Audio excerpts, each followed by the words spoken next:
Du coup, après MIT, la deuxième année, j'étais en alternance chez Open Tourisme Lab. Suite à ça, ils m'ont pris. Donc là, ça fait 3 ans maintenant que je suis dans la même entreprise.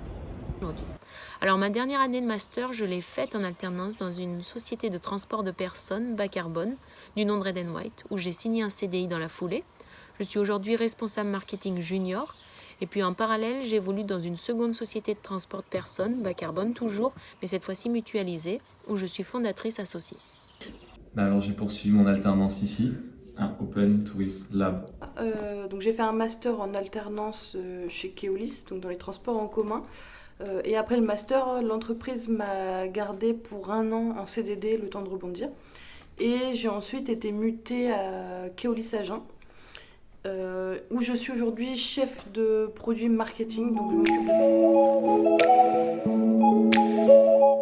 Mon super pouvoir en tant qu'étudiant, je pense que ça a été de reprendre mes études dans un contexte de Covid. Ça n'a pas été simple, mais j'ai pu surmonter ça. C'était clairement l'abonnement Canva qui fait des miracles et qui vous aide à avoir des dossiers extrêmement beaux à rendre pour toutes vos échéances. Mon côté toujours terre à terre. Du coup, je dirais l'organisation certainement et la curiosité. Pouvoir, ce serait ma capacité à toujours rendre les travaux à temps, malgré le rythme très intense. Mon meilleur souvenir dans le master, c'était les rencontres avec les intervenants. C'était très intéressant et à la fois aussi professionnalisant. Je dirais la qualité des intervenants qu'on a pu rencontrer. C'était toujours l'occasion d'avoir une approche plus concrète des concepts marketing étudiés. Je dirais côté université, ce serait les projets en mode résidence qu'on avait fait avec le mètre carré que Pierre Elzingre avait animé. C'est assez puissant comme format. Et puis sinon, côté off, je dirais le gala. Alors c'est dur de dire quel était mon meilleur souvenir de MIT, mais je dirais que c'était mes repas du midi avec mes camarades. Je peux suivre des cours de manière très relaxe depuis chez moi. Mon meilleur souvenir de master, c'est les quelques jours que nous avons passés avec Pierre Elzingre, donc formateur, où nous avons dû concevoir une start-up à destination des territoires et apprendre à la pitcher. Donc ça a été vraiment quelques jours très très enrichissants. Alors mon conseil, je pense que ce serait de bien vous organiser.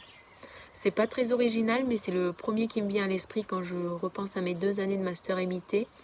Cette capacité, à réussir à anticiper la charge de travail, puisque vous allez avoir 2 années intenses, mais tout aussi enrichissantes. Et c'est lorsque vous serez en formation, s'il y a des intervenants ou des professeurs qui proposent des enseignements qui vous plaisent particulièrement, ça serait d'échanger avec eux pour essayer d'imaginer la suite lorsque vous serez sur le marché du travail.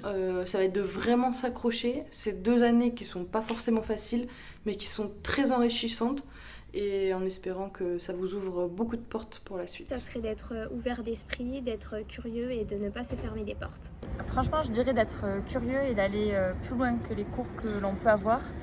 Et notamment pour bien comprendre l'écosystème. Parce que c'est vrai que quand on rentre en entreprise, on voit qu'on peut aller plus large que ça. Et cette spécialité innovation et territoire, on ne la trouve pas partout. Et je pense qu'il y a certaines attentes aussi quand on intègre une entreprise. Donc être curieux et aller plus loin. Rejoignez-nous.